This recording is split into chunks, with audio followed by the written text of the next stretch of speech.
Hi everyone, today we'll talk about how to fix or how to solve the problem of Deezer app. If we click on settings,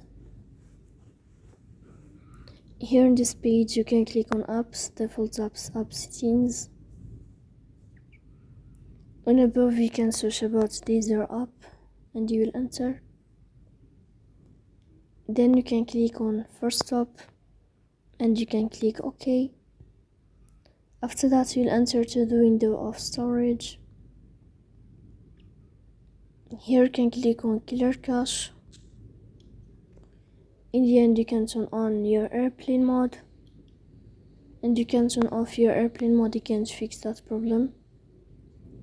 So please don't forget to support us by like and subscribe.